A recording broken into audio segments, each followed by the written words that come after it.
Hello and a very warm welcome to this webinar brought to you by Scope Group. Digital Payments Revolution Threatens Banks' Comfort Zone. My name is Keith Mullin and it's my pleasure to be your moderator for today's session. I'm delighted to be joined today by Sam Theodore, a senior consultant to Scope Group with a long track record as a bank credit analyst and former bank regulator. So today's focus is on the very topical issue of payments, specifically the impact on banks of what Sam refers to as the surging presence of non-bank payment institutions, and whether this challenges the bank's role, I should add, very lucrative role in handling payment flows. Now, in a moment, Sam will outline his thoughts, and after that, he'll be delighted to take your questions. So please do type these into the questions tab as we go along. So that's it from me. Sam, it's always great to see you. Let me hand over to you. Yeah, thanks a lot. So if you go to banking conferences, usually the topic of payments is not often asked by analysts or investors from banks. It's really a dull topic. Very few people focus on it.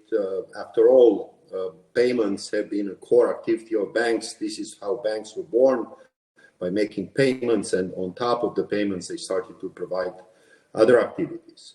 So who would challenge this activity? Who would challenge the fact that banks need to be at the center of the payments flow? And yet this activity is increasingly challenged in the digital age. Not challenged in the sense that banks will be moved away from the center of the payments flow, but in the sense that banks will probably have more difficulties generating significant resources, significant revenues from payments, and also that their brand image and market positioning is not going to suffer if non-bank entrants in the payment landscape will gain a larger footprint. So this is the topic of my brief presentation. Again, banks are not going to fail tomorrow morning. They're not going to stop making payments on their credit obligations because of this challenge on the payment front. But nevertheless, this is a topic which, at least in my view, should be focused on more by investors and by analysts. Not for the short term, but for the medium term, clearly for the long term. And again, it's not all banks, but some of those banks which are falling behind, and I'm going to talk about that during the presentation. Now, the way I see it, there are three drivers for disruption in this area. The first one, obviously, is digital transformation, and I'm not going to spend time on it. The second one is changing customer behavior, especially from Gen Z and millennials, and especially during and after the pandemic years. And the third one, which is an odd one, but nevertheless it's very important in Europe, is regulations. Now, when it comes to regulations in the European Union, I would divide them into two large categories. The protective regulations, those like banks have to keep capital levels, leverage, liquidity, funding, all these things. And of course, we all focus on those. Supervisors are focusing on those. The banks themselves are focusing on those. And these protective regulations raise significant entry barriers to new entrants in the banking world. The second category of regulations, which to me is very interesting, are what I would call progressive regulations, which, unlike the protective regulations, tend to lower entry barriers to create a level playing field for banks and non-banks alike in specific financial services and products. And I'll be talking about three important pieces of what I would call progressive regulations in the payments area just in a few minutes. So what's this new landscape for payments? So I would just point to two main developments. The first one is the rise of the alternative payment methods, be them digital wallets like Apple Pay, be them payment enablers like PayPal, or providers and processors of payments like Stripe, Adyen, and some others, an increasing number of paytechs. Then I would mention the likely growing importance of instant payments or real-time payments, whatever you want to call them. Now, instant payments are already very advanced in parts of Asia, Latin America, and Africa, in countries like India, in countries like Brazil, Nigeria, Kenya, and others, Thailand, Malaysia. At the other end of the spectrum, you have the US, where instant payments are much less developed, although now with the establishment of the Fed Now network system by the US Fed, I think that in a few years, instant payments will take off in the US much more than now. And in between, you have Europe. And also in Europe, you have a mixed bag. You have countries like the Netherlands, Denmark, Sweden, or the UK to some extent, which are much more advanced in instant payments than other countries in Europe, including the four main economies, Germany, France, Italy, and Spain, where instant payments are much less developed. And I'll get to the reason why when I talk about the specific regulation about that in a few minutes. And beyond instant payments, beyond APMs, there's a broader shift going beyond payments into new business models for the industry, like open banking, banking as a service, embedded finance, increasing usage of artificial intelligence, increasing reliance on cloud, on blockchain, and I don't plan to talk about all these developments because they go beyond the specific payments area. Now, what are the threats for the banking sector stemming from these new developments? Well, I can identify four, but I'm sure there are more than those. One of them is the decoupling of payments from bank accounts and from customer relationships. It's not going to happen overnight. Obviously, it's not going to happen in 1 year or even 2 years. But the more the payment function moves from the bank to the non-bank provider, the more the customer relationship of the bank will suffer. Another one is the impact, again, gradual impact on banks' bottom line on two fronts. First, on costs. So to be able to keep in touch, to keep going, to remain competitive in the payments area, banks have to invest more in new systems, including compliance systems. Just to take one example, instant payments. Of course, for a bank to be offering instant payments whenever the customer wishes it, without any additional cost, they need to put in place more sophisticated systems and to increase the compliance system coverage, and all these things mean more expensive. At the same time, the main reason for this non-bank paytechs coming into the picture and being so successful is the fact that they can combine efficiency, speed, and cost cutting.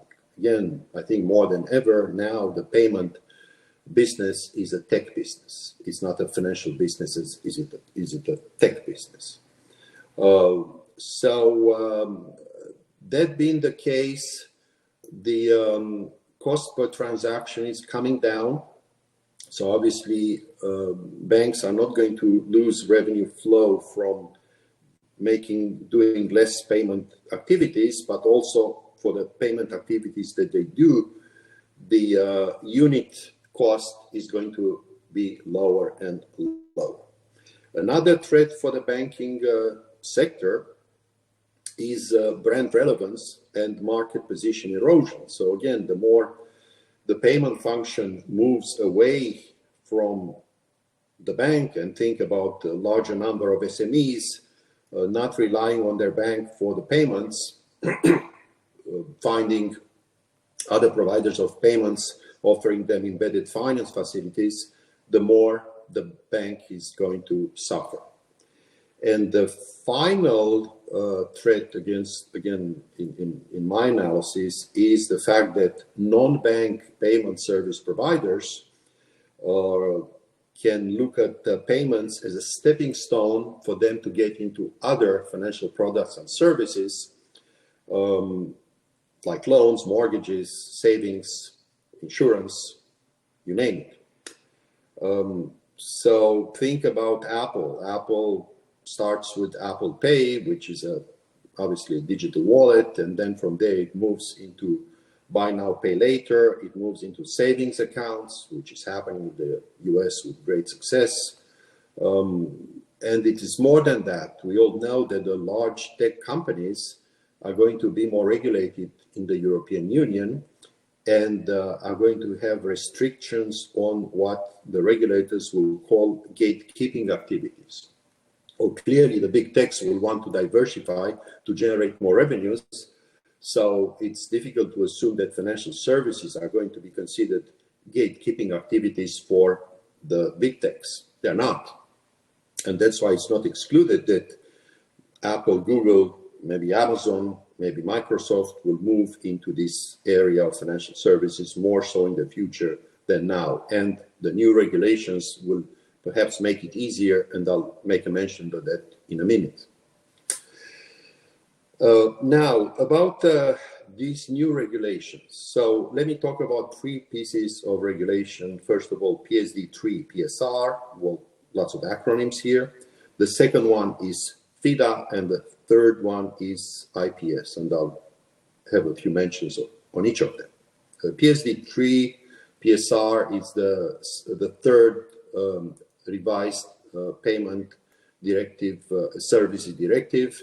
The financial world in Europe is currently under PSD2. Well, PSD3, which is being discussed now in the European Parliament, I believe, and likely to be approved in 2 years' time, maybe. PSD3 is an updated version of PSD2 for the digital age. Now, aside from other areas where PSD3 is going to bring an improvement like fraud detection and mitigation and others, PSD3 is going to mean the following for the banks. First, it's going to be a regulation, payment services regulation, which is unlike PSD2, meaning that it's going to be applied universally across the European Union, of course, once it's approved by the European Parliament and by the national legislations in each member country, which is going to take some time. Then it's going to put for the first time banks and non-banks on the same footing with respect to payments. In other words, not only bank payment institutions, but also non-bank payment institutions will have direct access to the EU's payment systems, including those from the central banks, ECB and others. Also, banks will need to provide payment accounts to non-bank payment institutions. And third, in time across the European Union, all payment institutions, banks and non-banks alike, will have to put together standardized APIs so that they favor the development, the growth of open banking across Europe.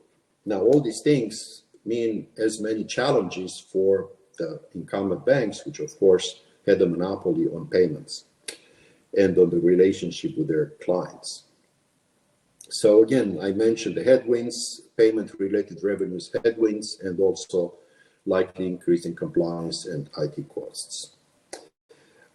Another important piece of regulation will be the financial data access regulation, which will basically for the first time force banks to provide customer information to third parties like non-bank financial service providers. Now, of course, all these new developments which will have to occur solely with the customer's agreement. So the customer will need to agree to have his or her data shared with third parties, and which third parties they will need to obviously to specify that. But again, that's not going to be under the exclusive control of the banks, and that's very important. FIDA is mostly for data reading, so a third party can read the financial data of a customer. They cannot actually perform financial transactions, but it's not impossible to assume that once in a few years' time you can combine PSD3 with FIDA, you'll have a significant development in open banking, and third parties will be able to take business away from banks if they can offer better terms and conditions to customers. And the third piece of regulation, which I think is very important, is the instant payments regulation, which was proposed also by the European Commission 1 year ago, and which is probably going to go into effect in a few years' time, which is basically making sure that the existing single European payment area, SEPA, will have the same terms and conditions for instant payments as it has for non-instant credit transfers, for non-instant payments.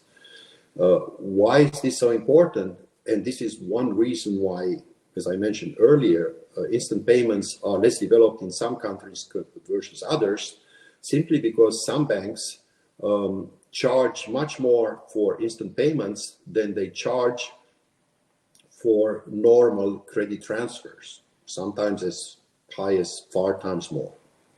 That's going to be prohibited through the instant payment regulation. So all instant payments will have to be charged at the same level as the normal credit transfers, which means very low, because costs under SEPA are very low for normal payments. So again, that's going to be very important, and that's going to hurt banks, especially in those markets, in those countries where the level of instant payments right now is low, but where it's likely to grow in the future. So banks will be forced to make some significant adjustments. A consultant, I think it's McKinsey, made a forecast. Currently, instant payments represent some 12% of total electronic payments in the European Union, and they forecast that once this new regulation will kick in by 2027, the 12% will go to 45%, which is quite significant. Now, on top of all these new developments, you have the digital euro, which is likely going to kick in at some point in the future. I'm not going to talk much about the digital euro. It's still not very clear to me how it's going to add to this. But what's clear to me is that the digital euro and the CBDC in general are viewed as a defensive measure against the growth of decentralized cryptocurrencies, private cryptocurrencies, as a means of payment. So especially stable coins. So the more you have a digital euro in the future, which is going to be widely accepted because obviously it's issued and supported by central banks, the more people will say maybe they should rely less on private crypto money. Now, what's banks' way going forward? Because obviously these are many challenges. Well, the first one is, as I hinted earlier, and as we all know, banks have to invest more in IT, in digital capacity, in cloud, in blockchain, in artificial intelligence, and in general to adjust their infrastructure to the new payment landscape. It's not easy. It requires a lot of money. On balance, on average, European banks invest less in IT than their large US counterparts. There's a report done recently by the ECB which pointed to that. There are some IT investment champions across Europe, but again, I'm not talking about those, ING, BBVA, Santander, Societe Generale, BNP. I'm talking about a large number of banks which are not in IT investment champions. Now, the more you do that, the less you are probably going to think about what I would call legacy deals and what others call M&As in the banking industry. Why would a bank decide to merge or buy a legacy bank with all its burden, costs, and branches and physical back offices when you can expand into a new client base through open platforms, through open banking, and I'm talking not only about domestic expansion, but also cross-border expansion, especially in the Euro area.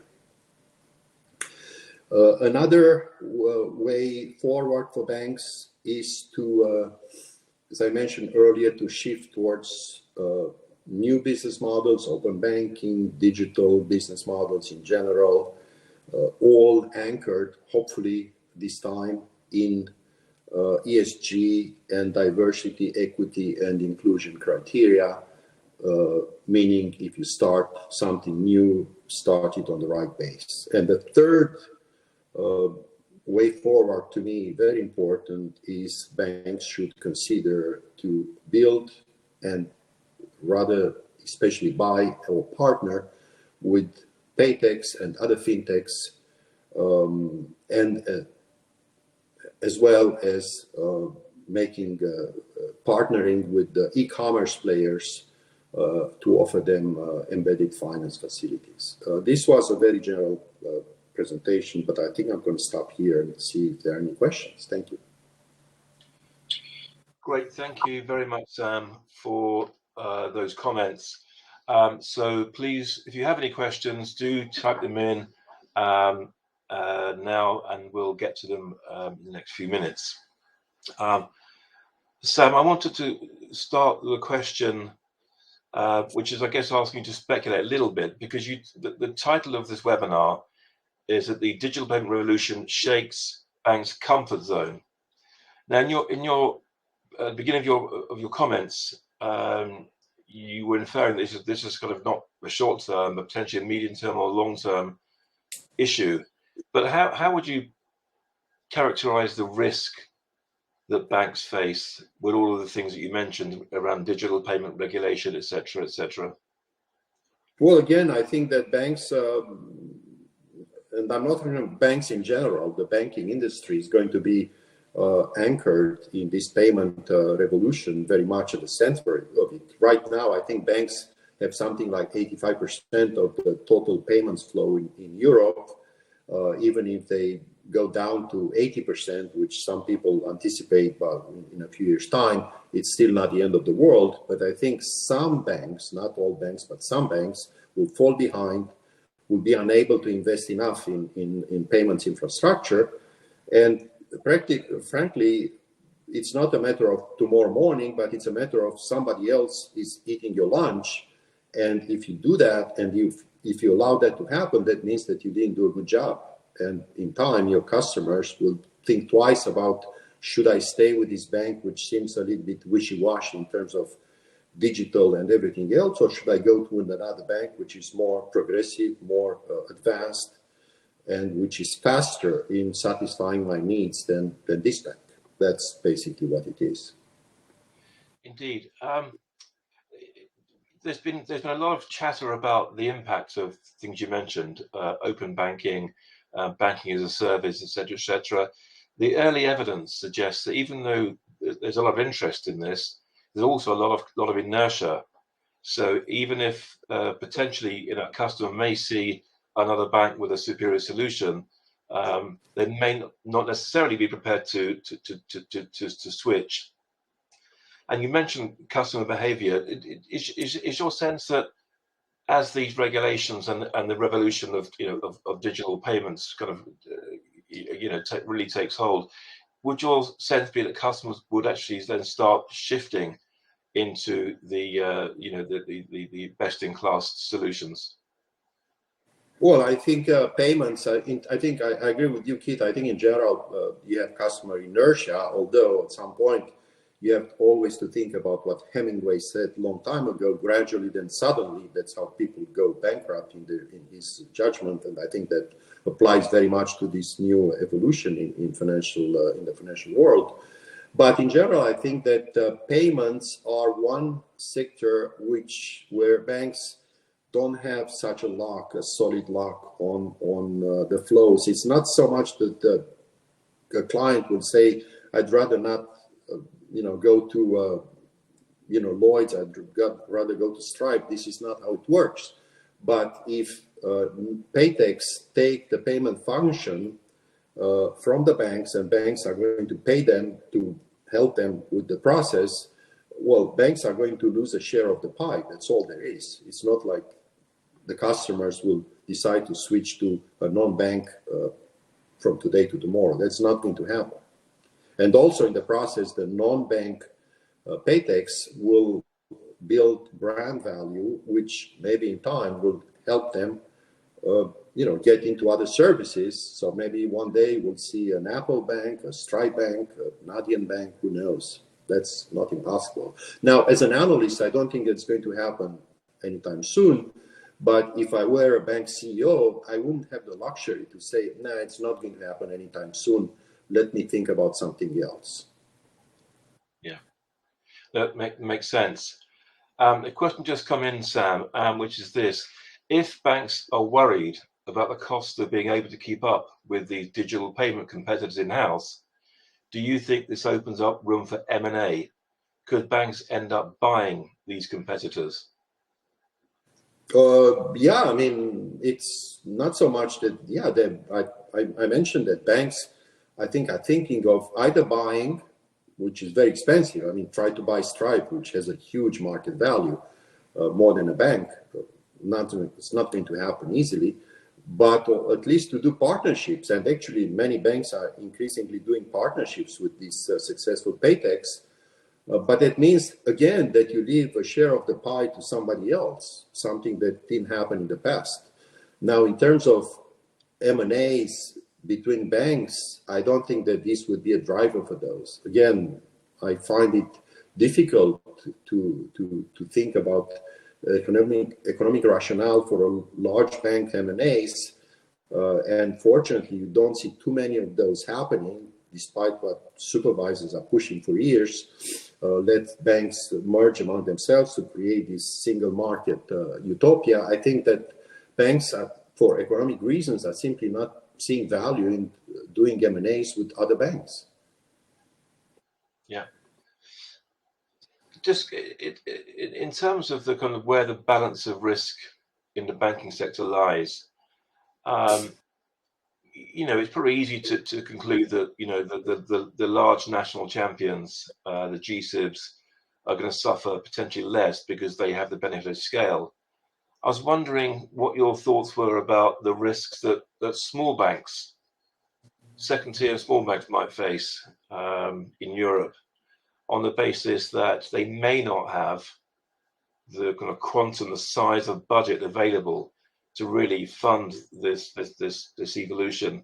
Do you think that should be potentially cause for future concern? Yeah, no, I agree with that. I think that that's a cause for concern, of course, but not all smaller banks are bad in terms of IT investing. Obviously, being small, you don't need to invest as much as a big bank in IT.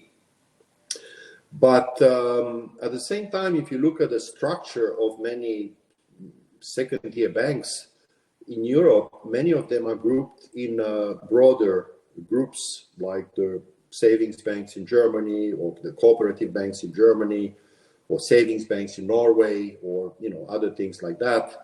And in general, when it comes to big IT investments, they're usually pooling their resources and creating common tools, common issues, common entities, which help with the IT and with the payments. So I expect this route to be taken by the smaller banks, but at the same time, and is taken by the smaller banks, but at the same time, of course, you can have these outliers, which are. But I won't really limit this to the smaller banks. I don't have any immediate names to give, but there are some banks, large banks, which I remember saying, well, maybe the branch business model is not dead, and our clients prefer physical branches. And yes, we want to invest in IT, but just to offer our products traditional products online. We want to be careful on where this digital world goes, because we don't want to invest in something which goes nowhere, in a dead end, and then we lose the money. So I think there's still a lot of hesitancy from some of these large groups in going full speed into the digital, on the digital route. Yeah. Yes, indeed. Now, you mentioned in terms, when you said, the bank's way forward, you talked about the need to shift to digital based or digital native business models. And you threw out a few names that were, quite advanced. Do you think, generally speaking, are you satisfied with the pace at which this is taking place? In other words, is the pace of change at the level of banks, is it consistent with the kind of demand that's coming through from customers? Well, that's a good question, but unfortunately, I don't have a clear answer. It's difficult to judge, because if you talk to the bank will tell you, well, we invest in IT to keep pace with our customer preferences. But then you never know if the customer preferences actually don't go far ahead of what the bank can provide them. And we haven't seen yet a material shift, like a significant shift of customer loyalty from one large bank to, in Europe, unlike the US, and not to mention the emerging markets, the large incumbent banks still have the lion's share. They cover the market end to end. 95% degree of banking penetration, which is huge, which you don't have in the US, which you don't have in emerging markets. So this market position is going to be difficult to dislocate, but at the same time, it's not impossible. So the more you see neobanks and digital banks and others, making inroads, the more we are going to see some of the incumbents losing market share. But I think before the overall banking activities, which are going to be disrupted by these, fintechs and neobanks, one area which is already disrupted now is specifically the payments area, which is, again, as I mentioned, a tech business much more than a financial business at this stage, and which is fully commoditized. Yeah. Now, of course, with the rise of fintech solutions and tech solutions generally, and particularly as businesses digitalize, comes the increased risk of cyber attacks and etc. I know this is something which which is not a payments issue, I guess, but I guess a more general question. But when you look at the kind of the risk factors that banks are subjected to, or are cyber controls up there consist at the same level as digital evolution? Yeah, I think that's to me, this is the main question. Absolutely agree with you. I think I saw some statistics mentioning that there were the overall fraud was calculated to 700 billion in 2020 in Europe, and now it's like something like, or it's going to be soon 7 trillion. So it's a huge increase in fraud, especially during and after the pandemic years. The more people rely on electronic payments, the more people, businesses and individuals, the more you have fraud, of course, and more sophisticated fraud. So that's going to be a major, that's what PSD3 to some extent is supposed to address, how to mitigate fraud. And one way to do it is to authorize and to keep an eye on all these non-bank and bank payment institutions, and to examine each transaction, all these things. That would involve a huge investment in supervisory capacities across Europe, which right now is not the case. But yes, I do think that fraud, cybercrime will remain the major risk in the financial system going forward. Yeah, indeed. And Sam, this is the last question from me. So if you do have any more questions, those of you viewing, please type them in the next minute or so, because we will be coming to a close very shortly. So Sam, the last question I have is, you talked about tech companies and non-banks using payments potentially as stepping stones to additional, effectively to more core banking businesses, whether that's lending, mortgages, savings, etc. Based on what you've seen to date in terms of progress in that area, do you think that non-banks tech companies are going to be prepared to basically come under the scrutiny of bank regulation? Because bearing in mind, banking is very highly regulated for all the obvious reasons. Do you think they'll just take this as read and just move it anyway? Well, obviously, they will have no choice. If they want to become a bank, they will have to submit to bank regulation and supervision.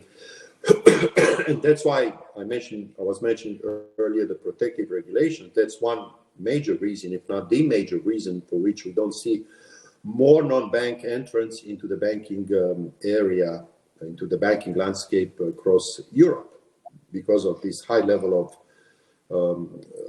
regulations, protective regulations, prudential regulations, which make it impossible or very difficult for a non-bank to enter the banking area. And once it enters, it needs to be, it remains subject to very strict supervision. And that's, to me, that's a positive. But at the same time, look, for example, at buy now, pay later, an activity which hopefully will be regulated as a credit activity soon, but where there was a lot of growth from the non-bank area, like fintechs like Klarna and others, and even Apple, as I mentioned, got into these activities, and that's really something which can represent a danger. So I think the shoe is on the other foot.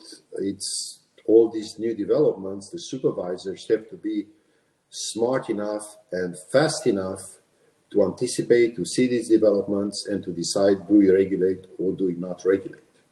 And that's probably one of the critical questions. But I would say in Europe, this risk is pretty well addressed by the fact that you do have targeted regulations on pretty much a lot of things, unlike the US market, for example. I'm talking about crypto, I'm talking about other things. Yeah, absolutely. Okay, good. Sam, on that basis, I think we should end the session. There are no more questions from our audience. So I'd like to thank you very much indeed for taking the questions and taking us through your thoughts. And thank you to our viewers for watching and staying till the bitter end.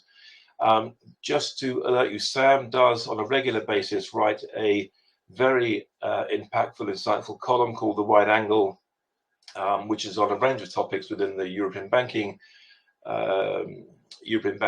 including on payments and cyber and other factors. So these are posted on the Scope Ratings website. So I do encourage you to look out for those when they come out, and they're always a very good read. We will come back and do more of these sessions as appropriate as either regulation develops or evolves or market developments happen. So stay tuned for our next engagement with you. Thanks so much, Sam. I wish you a very, very fun rest of the afternoon, and to you all as well. And it's goodbye from us. Bye, everybody.